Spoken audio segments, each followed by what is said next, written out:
Et content également d'avoir l'opportunité d'apporter cette parole ce matin. Puis, ce matin, c'est pour on va toujours continuer notre série qu'on a débutée là, il y a près d'un mois maintenant, qui s'intitule « Libéré ». Mais ce matin, pour employer un terme sportif, je vais vous lancer un changement de vitesse. Qu'est-ce que je veux dire par ce changement de vitesse? C'est que depuis le début de la série, on voit que nous sommes libérés, que Jésus nous a libérés, qu'on peut vivre libérés dans différents domaines, secteurs, sphères de notre vie. On a vu qu'on était libérés du passé, on a vu qu'on était libérés de la honte. Et il y a encore certaines choses comme ça, comme la peur, par exemple, que je veux voir qu'on est libérés de ces choses-là. Mais aujourd'hui, pourquoi le changement de vitesse? C'est que c'est comme si j'entendais, je me disais, c'est comme si j'entendais des gens dire, oui, c'est beau, je suis libéré, oui, c'est bien, je comprends que je suis libéré, mais qu'est-ce que je fais dans la situation que je vis en ce moment? Que vous vivez peut-être dans des situations où est-ce que vous vous dites, oui, mais j'ai aucun contrôle dans ma situation, oui, mais il m'est arrivé des choses qu'on dirait que je peux rien faire pour, et comment est-ce que je fais pour vivre libre là-dedans? Par exemple, je ne sais pas, moi, vous venez de perdre un emploi ou vous n'avez pas assez pour arriver à la fin du mois, ou est-ce que vous êtes malade, ou est-ce que quelqu'un dans votre famille peut-être qui est malade, ou est-ce que vous apprenez une mauvaise nouvelle et ça vous rentre automatiquement, malgré vous, dans une situation que vous ne pouvez pas contrôler. Alors, c'est comme si j'entendais les gens dire, « OK, mais là, tu me dis que je suis libre. Mais honnêtement, je ne me sens pas libre. Parce qu'il arrive telle chose dans ma vie en ce moment que je ne peux pas contrôler. » Alors aujourd'hui, ce que je veux voir avec vous, c'est vous dire comment vivre libéré, même enchaîné. Comment vivre libre, même dans les chaînes. Okay. Mais comment est-ce que ça se peut? Le fait que je sois enchaîné, le fait que je sois prisonnier, comment est-ce que tu peux dire qu'un prisonnier est libre? Il y a une citation ici que je vais vous lire de Viktor Frankl et qui dit ceci: « On peut tout enlever à un homme, excepté une chose. La dernière des libertés humaines, celle de décider sa conduite, quelles que soient les circonstances dans lesquelles il se trouve. » Ce qu'il nous dit ici, en d'autres termes, c'est que les circonstances qui arrivent dans ta vie n'ont pas besoin de déterminer nécessairement comment va ta vie. Que malgré les choses qui se passent, tu as toujours la liberté, la décision de décider, quelle position tu vas avoir au milieu de ces circonstances-là. Et on l'a chanté tout à l'heure, c'est ce que j'ai dit, parce que souvent on demande à Dieu de transformer notre vie. On regarde notre vie puis on se dit, il y a quelque chose qui ne fonctionne pas là. Et moi, je ne suis pas capable, et on prie Dieu pour qu'il calme tout, on prie Dieu pour qu'il règle tout. Mais comment est-ce qu'on peut arriver peut-être au point de dire, c'est moi maintenant qui ai besoin d'être transformé peut-être? Et peut-être que vous entendez ça et vous vous dites, oui, mais c'est facile à dire. Et vous pensez peut-être à la situation dans laquelle vous êtes et vous vous dites, c'est facile à dire, j'ai vraiment aucun contrôle. C'est pas moi qui ai décidé de couper des postes au travail, c'est pas moi qui ai décidé de tomber malade, c'est pas moi, puis je peux rien faire pour ça. Mais peut-être que si je vous remettais un peu en contexte de la vie, de la réalité de ce fameux monsieur qui a dit ça, Viktor Frankl, qu'on a sa photo ici, qui est cet homme-là? Eh bien, c'est un homme c'est un médecin, psychiatre, qui a vécu dans les années 1900.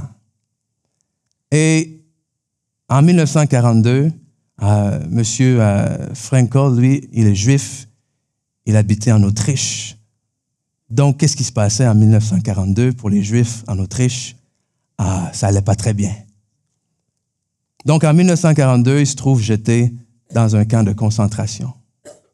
Lui, sa femme et ses parents. Il n'y a pas d'enfant. Pourquoi? Parce que quand sa femme est tombée enceinte, les Juifs ont tout de suite avorté de force son épouse. Donc, ils sont jetés dans les camps de concentration et il va rester là 3 ans de temps. Pendant 3 ans à subir les tortures, pendant 3 ans à voir justement la vie de ce que les autres subissent, pendant 3 ans à voir les gens mourir. Et le comble, c'est que pendant ces 3 années-là, à un moment donné, ils l'ont séparé, lui et sa femme. Lui, sa femme et ses parents n'étaient pas dans le même camp. Donc, il passe 3 années à se demander si sa femme et ses parents sont encore en vie. Pour finalement découvrir 3 ans plus tard qu'il n'y a aucun d'eux qui avait survécu. Hein? C'est lui qui a dit ça. C'est lui qui a dit que les circonstances dans nos vies, on était quand même libre malgré ça, de choisir. Et il rajoute, il poursuit, il va plus loin, il dit, quand nous nous retrouvons dans la problématique de ne pas pouvoir changer une situation, nous faisons face à l'énorme défi qui consiste à nous changer nous-mêmes.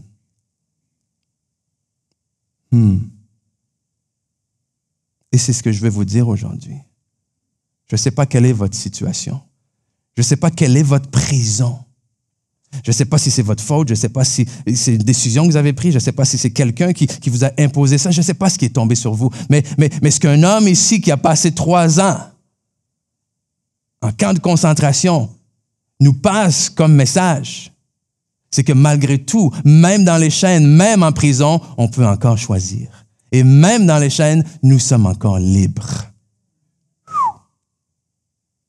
Et j'ai fait exprès de vous donner cet exemple-là. J'ai fait exprès de vous donner cet exemple-là, pas pour que vous vous sentiez mal, que vous minimisiez votre situation par rapport à lui, vous dites, ouais, qui je suis maintenant pour me plaindre. Non. Pour que vous vous disiez,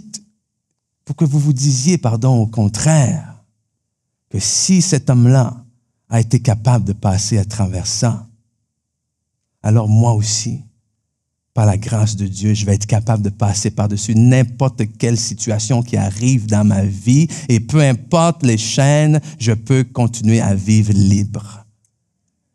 Et je sais que que ça fonctionne pas ensemble.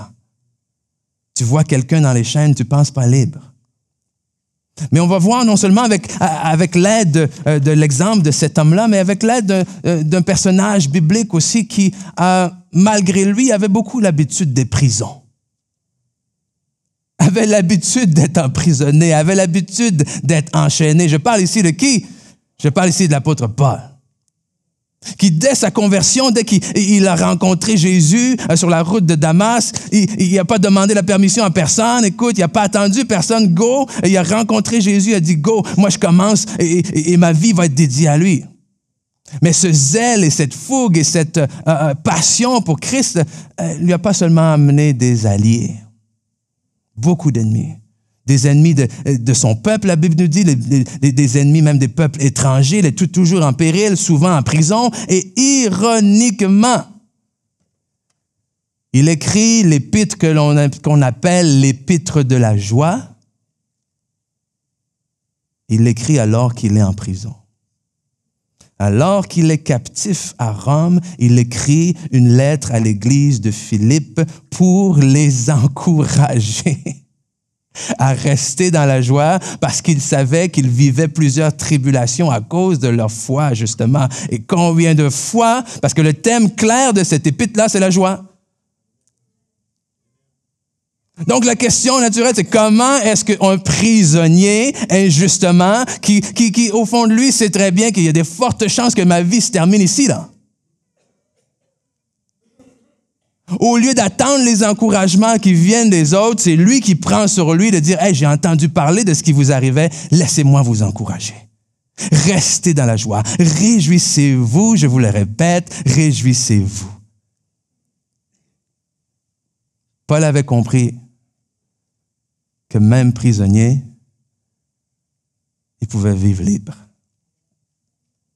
Et je vais vous lire un passage en Philippiens, chapitre 1, qui va comme suit. Donc, c'est Paul qui parle et qui écrit, évidemment, encore une fois, à l'église de Philippe et qui dit « Je tiens à ce que vous le sachiez, frères, ce qui m'est arrivé a plutôt servi la cause de l'Évangile. » OK, déjà. Est-ce qu'il a changé? Est-ce que sa perspective a changé peut-être? Est-ce qu'il a commencé à regarder autre chose que ses chaînes? Je pense que oui. En effet, toute la garde prétorienne, donc dans la cour ici, tous les autres savent que c'est parce que je sers Christ que je suis en prison. De plus, mon emprisonnement a encouragé la plupart des frères à faire confiance au Seigneur. Aussi redouble-t-il d'audace pour annoncer sans crainte la parole de Dieu. On saute au verset 19. Il continue en disant « Car je suis certain que toutes ces épreuves aboutiront à mon salut, grâce à vos prières pour moi et à l'assistance de l'Esprit de Jésus-Christ. Car ce que j'attends et ce que j'espère de toutes mes forces, c'est de n'avoir à rougir de rien, mais au contraire, maintenant comme toujours, de manifester en ma personne et avec une pleine assurance la grandeur de Christ. Soit par ma vie, soit par ma mort. Pour moi, en effet, la vie, c'est le Christ et la mort est un gain. Et tu te dis, mais que quelqu'un qui est en prison et qui écrit une lettre à ses amis, le normal, ça serait comme de dire, j'ai hâte que le Seigneur me délivre. J'ai hâte que le Seigneur me sorte de prison. J'ai hâte que le Seigneur vienne et il intervienne dans ma situation et qu'il m'arrache de ça. J'ai hâte de plus sentir ça. J'ai hâte de plus être prisonnier. J'ai hâte de plus avoir ces chaînes-là. Non, non, non, non. Non. Qu'est-ce qu'il fait? Eh bien, il fait quelque chose que nous devons également faire. Il fait quelque chose, que Viktor Frankl aussi avait compris. Ce qui permet, entre autres, à l'apôtre Paul ici, de rester dans la joie et de vivre libre malgré les circonstances, c'est qu'il connaissait très bien sa raison d'être. Il connaissait très bien le pourquoi de sa vie. Et aujourd'hui, on est dans une société où les gens non seulement ne savent pas qui ils sont, mais encore moins à quoi ils sont appelés. Il y a quelqu'un qui a dit un jour, j'ai pas trouvé c'était qui nécessairement parce qu'il y a plusieurs références différentes, mais ça va comme suit, ça dit le jour le plus important, le plus déterminant de l'existence d'un individu est le jour de sa naissance. Et le second est celui où il découvre pourquoi. Celui où il découvre pourquoi. Et Paul savait très bien pourquoi il était là. Il dit au verset 20, car ce que j'attends et ce que j'espère de toutes mes forces, c'est de n'avoir à rougir de rien. Mais au contraire, maintenant, comme toujours. Parce qu'il savait que c'était ça son mandat, il savait que c'était ça sa mission, il savait que c'était sa raison d'être. Alors, encore dans les chaînes, lui, la seule chose et ce qu'il faut penser, c'est j'espère que je vais avoir fait ma job comme il faut. J'espère que je vais avoir rendu Christ fier de moi d'une certaine façon, de manifester en ma personne avec une pleine assurance. Écoute, le gars est en prison. Tu n'en voudrais pas d'être un peu fatigué, tu n'en voudrais pas d'être un peu faible, tu n'en voudrais pas de chercher un peu ses mots, tu n'en voudrais pas de dire hey, je vais prendre 1 ou 2, 3 jours off parce que de toute façon, je sais qu'il va mourir, que je vais mourir. Non, non, non, avec une pleine assurance, avec la même fougue que j'avais au départ. La grandeur de Christ. Il savait que sa raison d'être, la raison pour laquelle il était là, la raison pour laquelle il vivait, c'était de manifester la grandeur de Christ. Et parce qu'il connaissait sa raison d'être, alors c'était pour lui sa raison de vivre et c'était par le fait même une bonne raison pour lui de mourir. Amen? Et ancré dans cette raison d'être-là, c'est comme ça qu'il a pu rédiger l'Épître de la joie. Il n'a pas focusé ses yeux sur les circonstances, il n'a pas focusé ses regards sur les chaînes, il a focusé ses regards sur ce qu'il était appelé à faire. Et il s'est dit, même dans les chaînes, comment est-ce que je peux continuer à faire ce que je suis appelé à faire? Parce que peu importe les circonstances, lorsqu'on découvre notre raison d'être, il y a toujours une façon de continuer à la manifester. Hein? Alors, vous vous dites, oui, mais comment est-ce que je fais pour découvrir ma raison d'être? Et ça, on va y répondre peut-être dans quelques semaines. Quoi? Oui. Mais avant, pour moi, c'était quand même important de vous dire, avant de découvrir et d'essayer de trouver c'est quoi ma raison d'être, il y a des choses qu'il faut comprendre à propos de votre raison d'être d'abord. Mais juste avant, voici ce que Viktor Frankl a dit, encore une fois, parce que le monsieur, il sort du camp de concentration, il réalise que toute sa famille est morte, puis la première chose qu'il fait, c'est quoi? C'est d'écrire un livre. D'écrire un livre pour encourager les gens, d'écrire un livre pour aider les gens justement à trouver c'est quoi leur raison d'être. Et il dit dans un de ces livres-là, dans les camps de concentration nazis, les plus aptes à survivre étaient les prisonniers qui avaient une tâche à remplir après leur libération. Okay? On peut montrer ça à l'écran. Diapo suivante, il continue en disant « Un homme qui réalise l'ampleur de la responsabilité qu'il a envers un être humain qui l'attend ou vis-à-vis d'un travail qui lui reste à accomplir ne gâchera pas sa vie.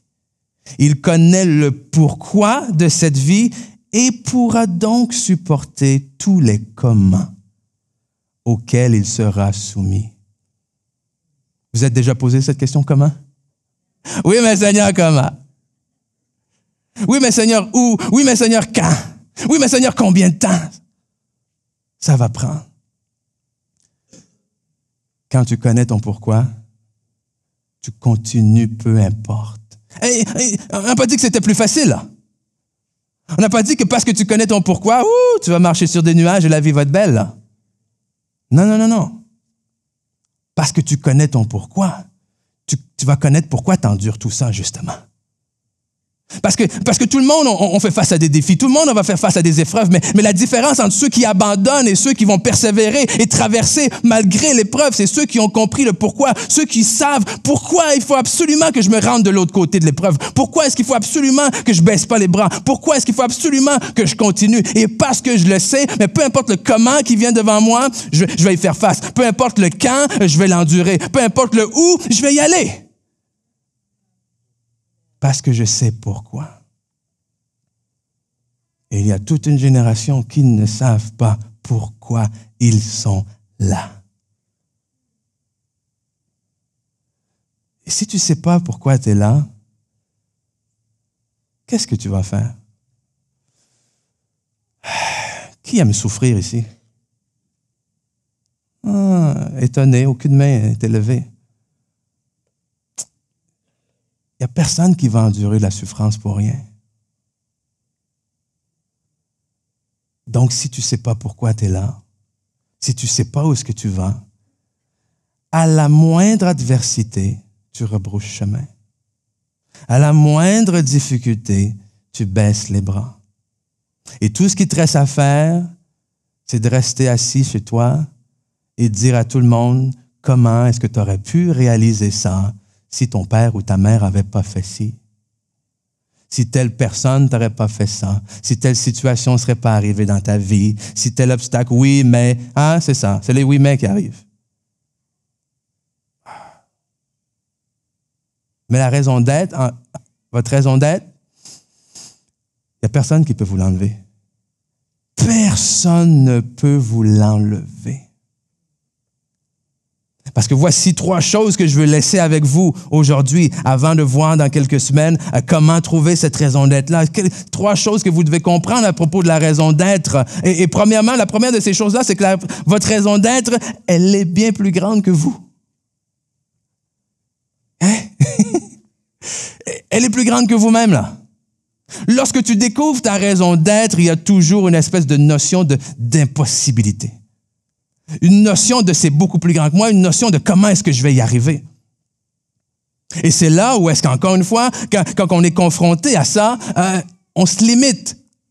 Et ce que je crois, c'est qu'il y a beaucoup plus de gens qui soit la savent ou ont une espèce de témoignage intérieur de quelle est leur raison d'être, qu'on le croit. Mais face à toutes ces interrogations, on recule. La zone de confort, n'est-ce pas? Mais ce qui arrive, le problème, c'est que ça devient un peu comme une plante. Comme une plante que tu essaies de faire grandir dans un pot qui est trop petit pour elle. Ce que tu fais, c'est qu'à ce moment-là, les racines ne peuvent pas s'étendre aussi loin, ne peuvent pas devenir aussi fortes qu'elles sont appelées à devenir. Et ça limite le fruit que cette plante-là peut porter. Et dans nos vies, des fois, c'est exactement. C'est qu'il y a des situations qui arrivent qui nous exigent de dire « Hey, c'est le temps de changer de peau, là. »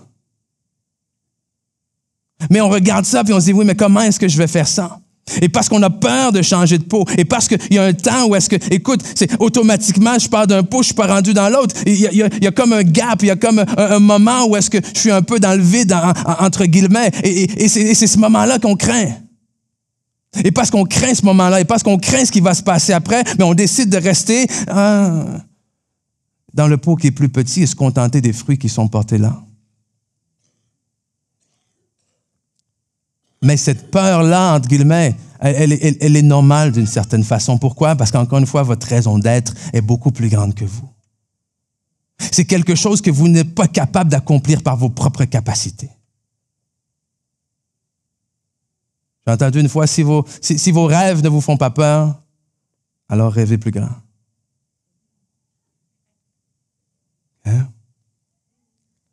Parce qu'on aime ça.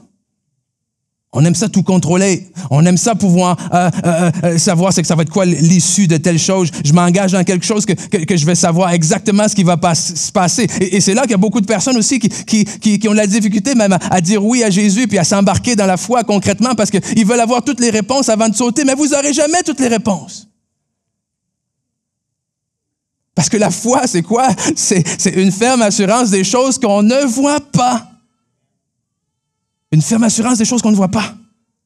Ce n'est pas les choses que l'on voit pour être fermement assuré par la suite. Non, non, non. Jésus dit, crois et tu verras. Mais nous, on dit, ouais, montre-moi et je vais décider si je vais croire après. Votre raison d'être est beaucoup plus grande que vous. Philippiens 4,13, encore dans cette lettre, dans cet évangile, ou plutôt dans cette épître de joie, Paul dit, écoute, je peux tout grâce à celui qui me fortifie. Et souvent, quand on cite ce verset-là, c'est toujours hey, « je peux tout faire, je peux tout vaincre ». Et c'est vrai. Mais quand on regarde dans le contexte que Paul l'a écrit, ça veut beaucoup plus dire « je peux tout endurer ». Je peux endurer tout ce qui m'arrive. Parce que plutôt, il dit, écoute, je suis capable de vivre dans l'abondance, je suis capable de vivre dans la disette, je suis capable de vivre dans la pauvreté, je suis capable de... Il dit, je peux tout. Grâce à celui qui me fortifie, je peux tout. Donc, ça veut dire que même dans les chaînes, vous pouvez tout. Même dans les situations que vous vous sentez prisonnier, vous pouvez tout. Vous pouvez tout pas parce que vous êtes plus intelligent qu'un autre. Vous pouvez tout pas parce que vous avez des qualités exceptionnelles. Vous pouvez tout. Paul l'a dit. Grâce à celui qui me fortifie. Parce que sans celui-là qui me rend plus fort, je ne serais pas capable d'endurer toutes ces choses-là. Humainement, il y a des choses qui nous arrivent dans nos vies qu'on n'est pas capable d'endurer. On a parlé du pardon il y a quelques semaines. Humainement, il y a des choses qu'on se fait faire qu'on n'est pas capable de pardonner, qu'on a besoin d'accepter l'amour de Christ. Mais je puis tout par celui qui me fortifie. Je peux pardonner par celui qui me fortifie. Amen? Mais ici, je peux tout endurer. Deuxièmement, non seulement elle est trop grande, ou plutôt qu'elle est plus grande que nous, mais il faut comprendre que votre raison d'être n'est pas seulement pour vous. Elle n'est pas seulement pour vous. Et quand je parle de raison d'être, on recule un petit peu là. Je ne parle pas nécessairement d'un travail ou d'un emploi, OK? De dire, avec la question qu'on se fait tous confronter, moi j'étais en secondaire 4, je me souviens, puis là, il fallait que je choisisse mon option pour secondaire 5, parce que l'option que j'allais choisir en secondaire 5 allait être par rapport à ce que j'allais décider de faire au cégep, puis pour la suite à l'université. Donc à 15 ans, 16 ans, il fallait que je décide là, tout de suite, qu'est-ce qu'il fallait que je fasse le reste de ma vie. Et je me souviens, le stress qui m'envahit. Comment tu veux que je décide là? Et quand je parle de raison d'être, ici, c'est pas juste une question d'emploi, c'est pas juste de dire à quoi est-ce que Dieu m'appelle à travailler le reste de ma vie. Non, non, non, non. Votre raison d'être va se manifester, peu importe ce que vous allez faire. Que peut-être que votre emploi va être une façon de manifester votre raison d'être, le pourquoi de votre vie, et peut-être que non. Peut-être que vous allez avoir un emploi que vous aimez, un bel emploi, mais qu'à l'extérieur, vous allez avoir quelque chose d'autre. Je ne le sais pas. Mais il ne faut pas penser que c'est juste une question de dire « il faut que je trouve le travail de ma vie ». C'est plus que ça. L'apôtre Paul, pendant qu'il prêchait au début de son ministère, la Bible nous dit qu'il œuvrait à la fabrication de tentes. Mais il savait très bien que sa raison d'être, ce n'était pas de fabriquer des tentes, là. Mais comme chacun d'entre nous, il avait besoin de pourvoir. Donc, il fabriquait des tentes. Mais je peux vous assurer que même en fabriquant des tentes, la Bible ne nous le dit pas, mais j'ose croire qu'il parlait de l'Évangile aux gens qui étaient avec lui. Que dès qu'il avait 2 minutes, dès que c'était terminé, il allait et il prêchait la parole. Et il manifestait, comme il a continué à dire en prison, la gloire de Christ. Mais c'est plus que seulement pour nous. Nous sommes des instruments. Et Paul, et Jésus plutôt l'a dit à propos de Paul, en Actes chapitre 9, verset 15, ça nous dit, le Seigneur lui dit, va, car cet homme, donc en parlant de Paul, car cet homme, Paul, est un instrument que j'ai choisi pour porter mon nom devant les nations, devant les rois et devant les fils d'Israël. Et lui, il avait tout à fait compris ça.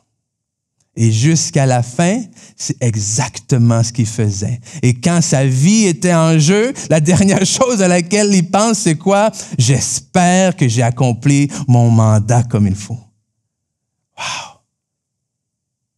Et c'est plus que seulement pour lui.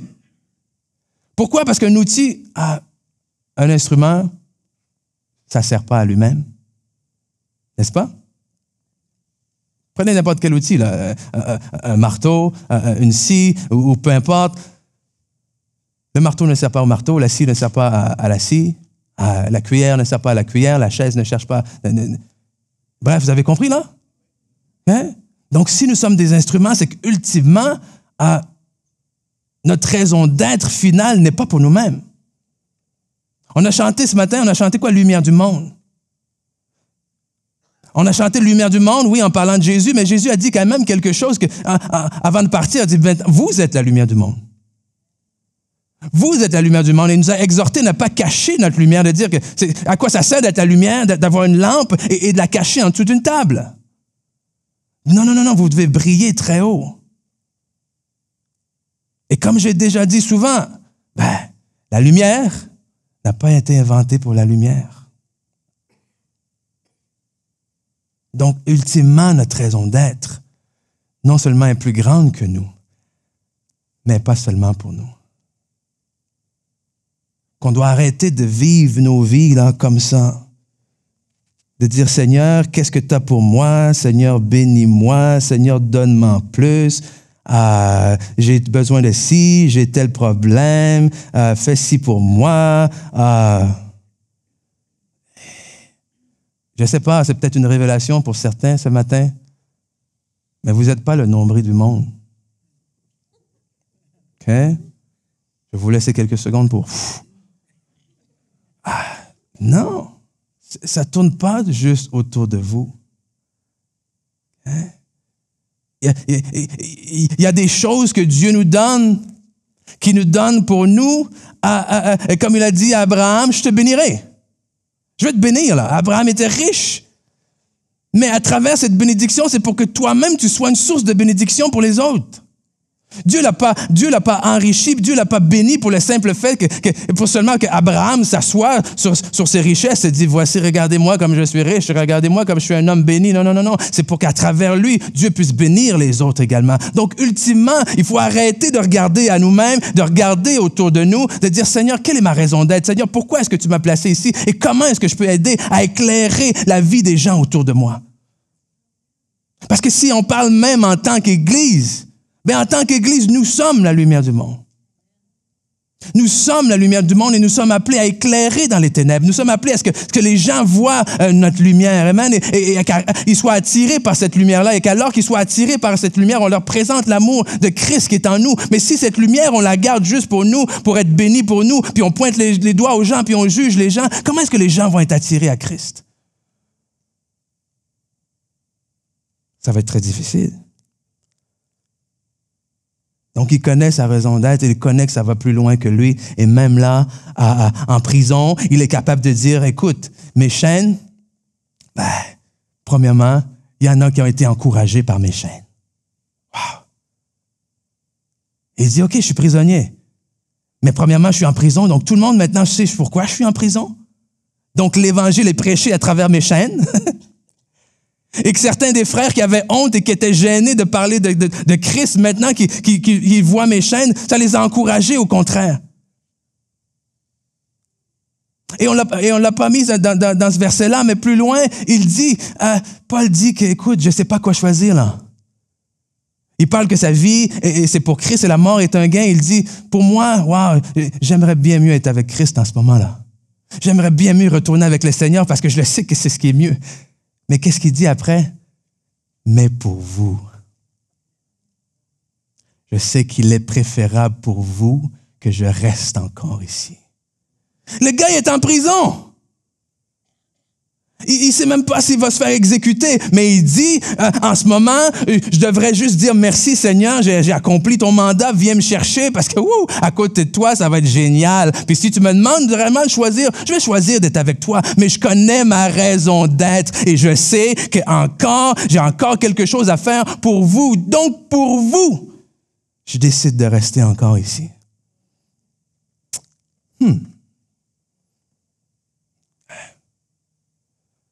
Posez-vous la question. Quand est-ce la dernière fois que vous avez vécu pas juste pour vous? Quand est-ce la dernière fois que vous avez réalisé que la vie, c'est pas juste une question de moi être plus riche, de moi avoir une plus belle maison, de moi avoir plus de ci, de moi avoir moins de tracas, de moi avoir...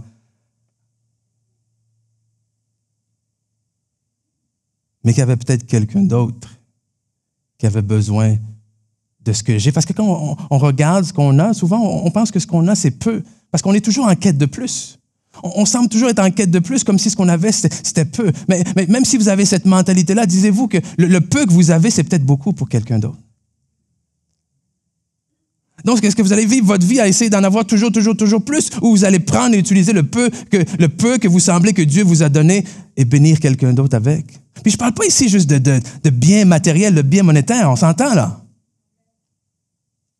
Puis je dirais même en dernier de tout, que la générosité, c'est pas juste le fait de donner de l'argent, là. Que d'aider quelqu'un, c'est pas juste le fait de payer quelque chose. Là.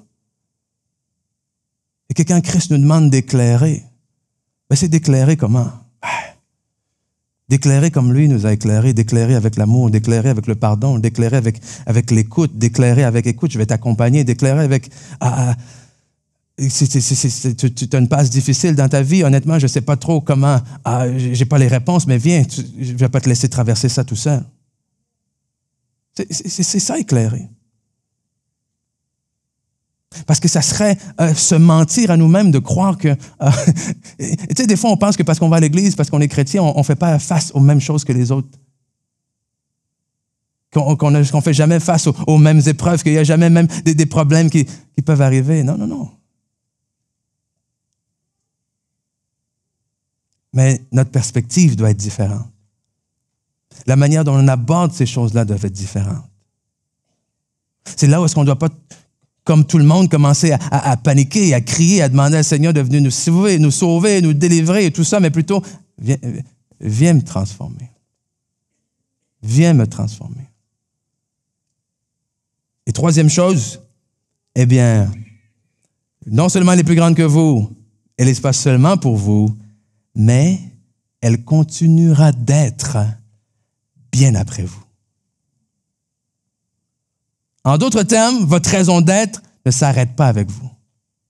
Le jour où vous allez quitter, votre raison d'être, elle n'est pas terminée. Vous me suivez? Je vois dans vos yeux, là. OK? L'exemple de Paul. L'exemple de Paul, sa raison d'être, c'était quoi? Écoute, c'était de prêcher l'Évangile, de manifester la gloire de Dieu. Il est mort, il y a des milliers d'années de ça. Qu'est-ce qu'on fait aujourd'hui? On est encore en train de prêcher Dieu. On est encore en train de citer Paul. Donc, sa raison d'être, elle l'est encore aujourd'hui. Et j'aime tellement ce que, lorsqu'on regarde dans le livre d'Esther, cette femme juive qui est devenue la reine et tout ça, et que pour déjouer justement le complot contre le peuple juif, son oncle lui dit, mais écoute, tu dois aller voir le roi. Tu dois aller voir le roi, tu dois lui demander, écoute, sa clémence pour le peuple et tout ça, et d'annuler ce massacre qui était prévu. Mais Esther savait que si elle se présentait devant le roi sans permission, elle risquait elle-même d'être sur le champ assassinée. Donc, il se dit, mais écoute, beaucoup trop risqué pour moi d'une certaine façon. Et ce que Mardochée lui répond, c'est qu'écoute, il dit, si tu ne le fais pas aujourd'hui, il dit, le salut et la délivrance pour les Juifs viendront d'autre part. C'est-à-dire quoi? C'est-à-dire que c'était le plan de Dieu d'amener la délivrance de son peuple. Et il t'a choisi, toi, qui sait si c'est pas pour un moment comme celui-ci que tu es parvenu à la royauté. Mais si tu refuses aujourd'hui, si tu refuses ta mission aujourd'hui, ça ne veut pas dire que ta raison d'être, elle finit. Ça veut dire qu'il y a quelqu'un d'autre qui va continuer ce mandat-là. Amen? Notre raison d'être ne cesse pas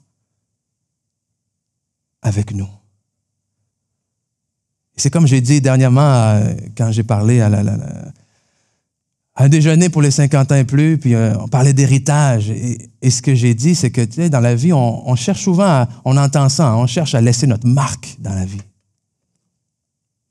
Et ce que je leur ai dit, c'est que plutôt que d'essayer de laisser votre marque, visez plutôt de tracer un chemin.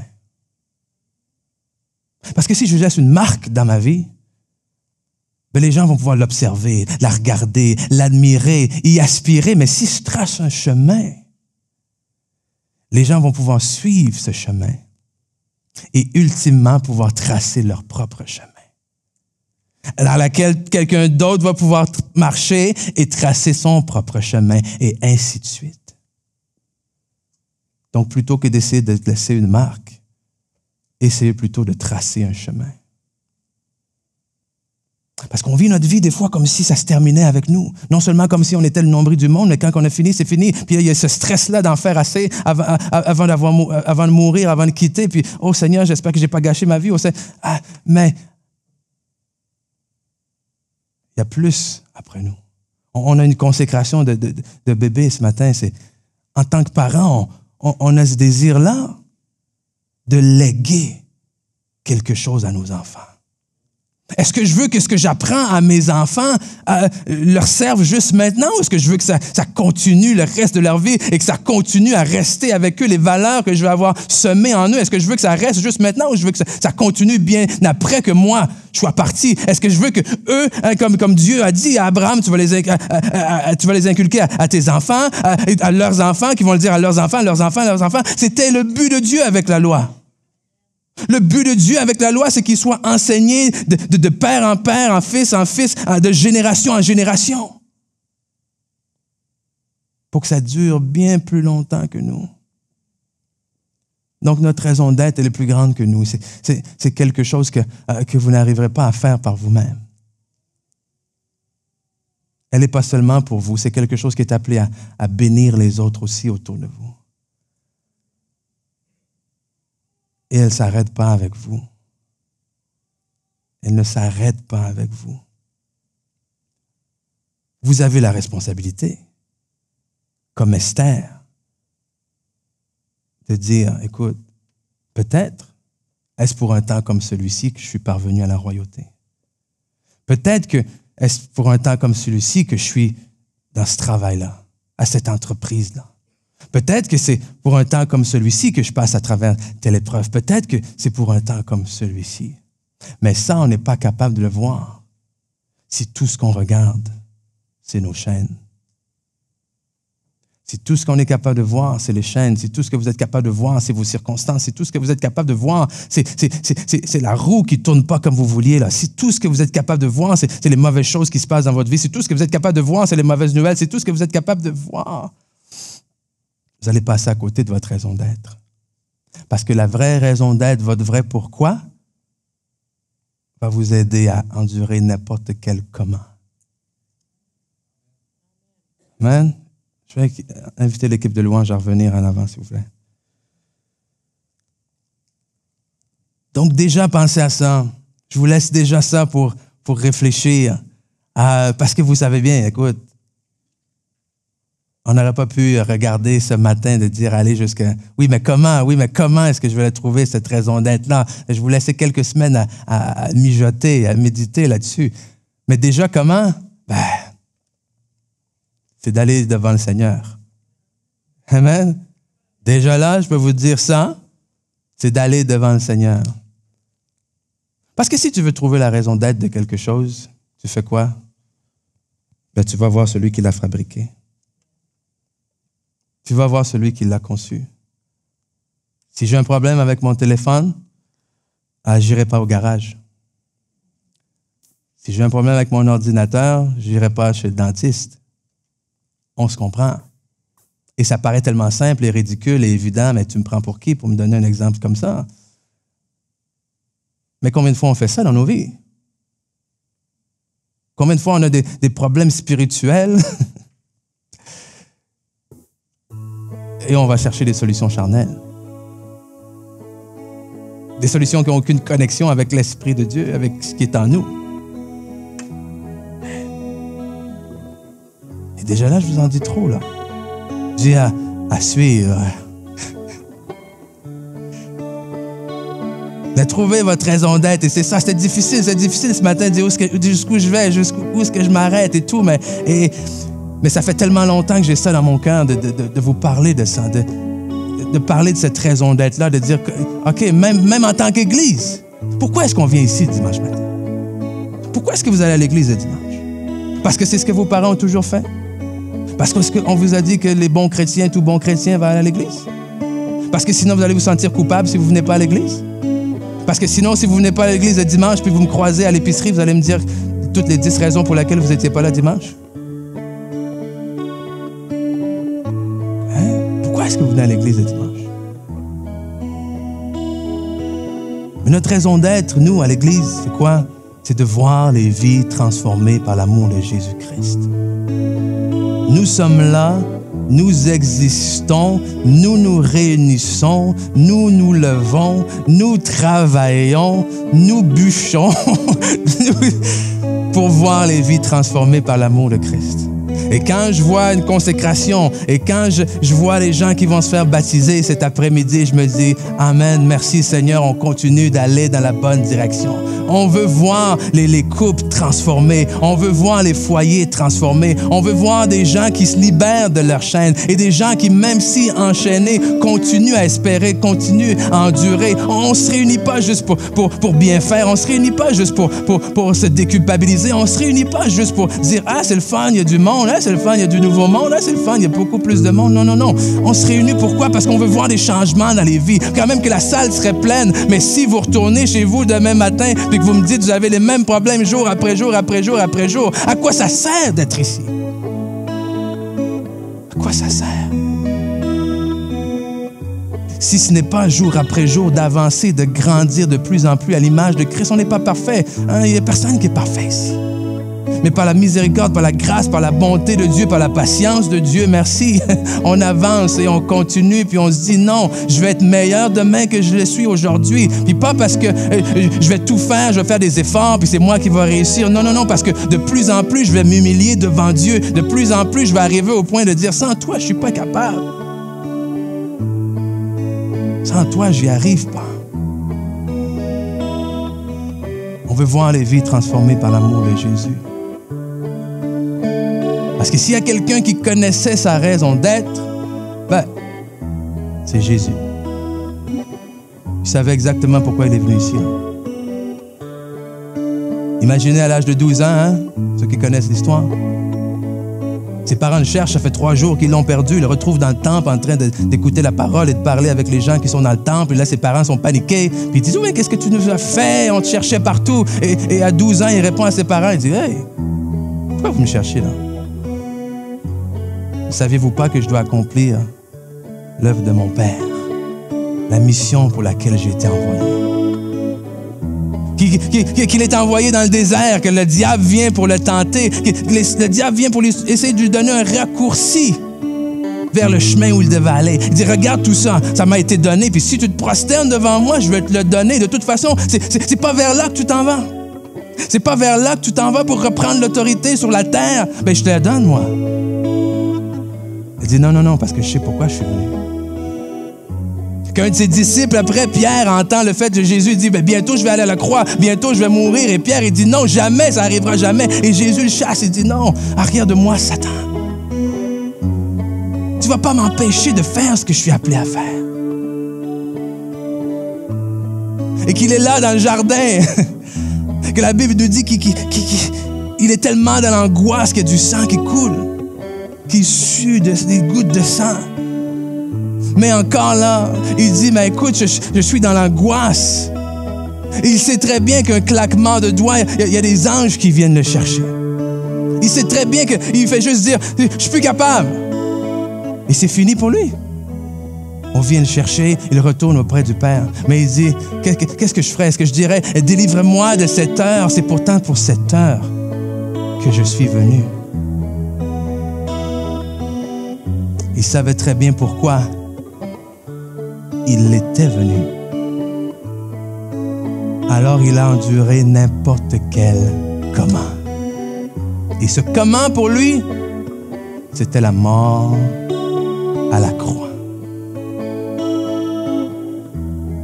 Parce que la Bible nous dit que le Fils de l'homme est venu pour sauver ceux qui étaient perdus. Ceux qui étaient perdus. Ceux que Dieu avait créés à son image et qui, à cause du péché, ont été éloignés de lui. Et en s'éloignant de Dieu, qu'est-ce qu'on fait? On s'éloigne de la vie, en fait.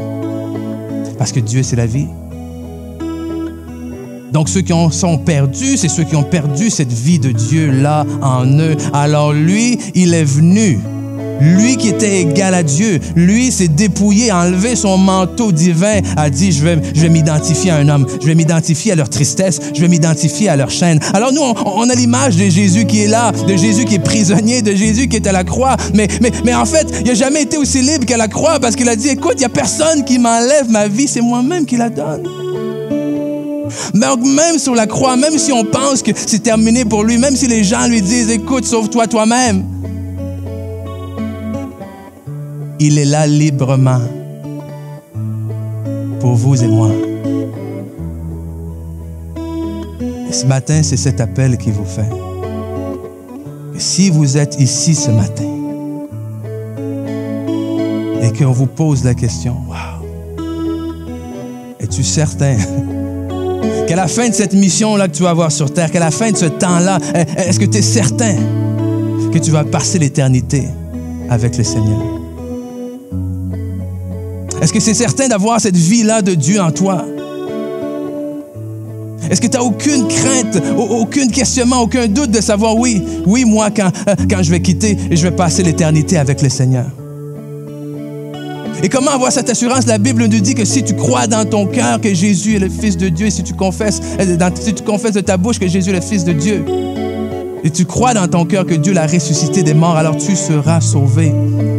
Alors tu vas recevoir le pardon de Dieu, tu vas recevoir l'Esprit de Dieu, tu vas recevoir la vie de Dieu à nouveau en toi. Mais pour ça, il faut dire, pour recevoir une nouvelle vie, il faut mettre de côté son ancienne. Il faut être capable de dire ce matin, Seigneur Jésus, je te demande pardon, je me repens. C'est-à-dire que je te demande pardon pour peu importe ce que j'ai pu faire, peu importe les manquements que j'ai pu faire, peu importe d'avoir suivi mon chemin, d'avoir vécu ma vie comme je l'entendais. Ce matin, je vais mettre de côté cette vie-là pour prendre la tienne, pour avancer dans la tienne pleinement, complètement. Donc, je vais compter jusqu'à 3 ce matin.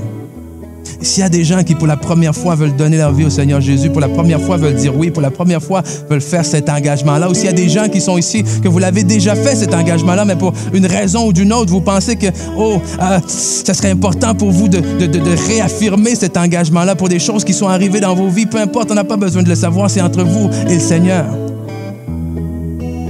Donc, au compte de 3, quand je vais compter jusqu'à 3, je vais vous demander simplement de lever la main avec audace, avec assurance, bien haut, Seigneur, pour juste me dire oui.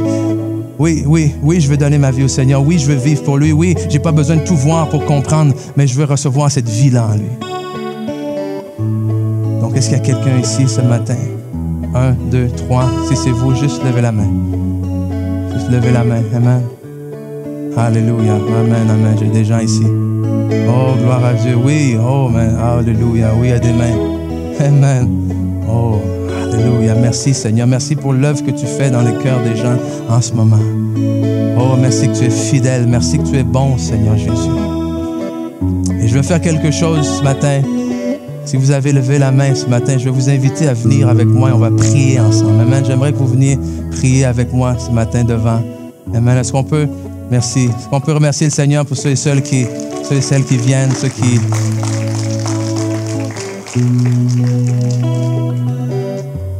Et je vais vous demander pour ne pas les laisser seuls. On va les accompagner, on va se lever avec eux si vous voulez bien aussi. Merci. Amen, amen. Oh, alléluia, Seigneur. Ben oui, ben oui. Allez, pour rejoindre à nous. Oh, merci, Seigneur. Et ce qu'on va faire, comme je dis toujours, c'est pas une formule magique, OK? C'est une prière qui est quoi? Qui est l'expression de ce qu'il y a dans notre cœur. Les paroles qu'on va dire, c'est tout simplement une façon d'exprimer ce qui est déjà là. De dire qu'on remet cette vie-là, qu'on remet notre vie au Seigneur Jésus, qu'on veut prendre la sienne, qu'on accepte cette vie éternelle-là, qu'on veut vivre par sa grâce avec lui. Amen? Donc, je vais vous inviter à répéter ça après moi. Je vais vous inviter, vous également, de se joindre à eux là-dedans. Donc, on va dire ceci ensemble. Seigneur Jésus, je te remercie. Je te remercie pour ton amour et ton sacrifice à la croix. Que tu as choisi toi-même d'être prisonnier.